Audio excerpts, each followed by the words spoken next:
Sa video na to, pag-usapan naman natin kung ano ang user in sa Midas M32.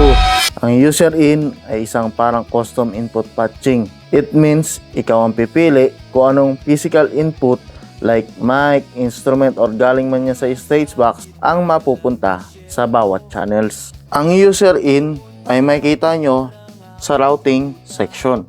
So press mo yung routing. So select the arrow, hanapin mo yung user in. Ang user, nandun siya sa bandang dulo. So, ito yung sinasabi sa inyo na user in. Dito mo ilalagay yung mga channel na gusto mong ilagay. Let's say, kung mapapansin nyo kasi, pagdating sa routing ng inputs is by 8. So, let's say may scenario na darating yung time, ang kailangan mo sa stage box is hanggang 28 lang.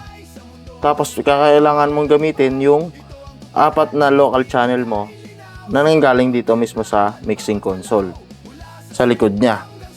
So yun yung ipapakita ko sa inyo ngayon. Kaya i-customize natin yung user in. So tayo ng dulo. So stage box natin, ang nagamit lang natin is hanggang 28 channel. So ngayon yung extra 4 channels na gagawin natin, kukunin natin mismo dun sa local input. So ito, isa-set natin. Punta tayo ng AS50 sa stage box. Ngayon, ito naman. Makikita nyo, ayan, sa gilid. Ito yung mga input channels doon sa mismong stage box. Hanggang 1 to 28, yun ang ilalagay natin. Puro AS50 section. So, sa input 1, lalagay ko AS51. So, sunod-sunod lang yan.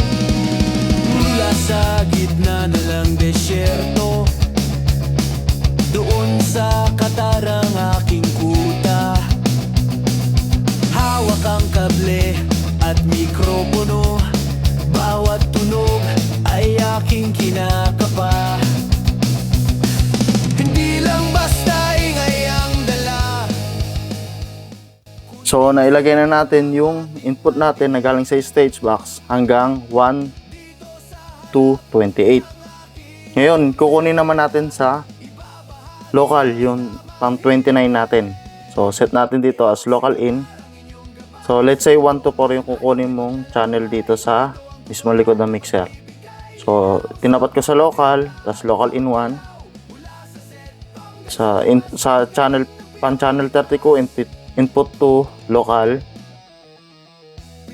Sunod-sunod lang.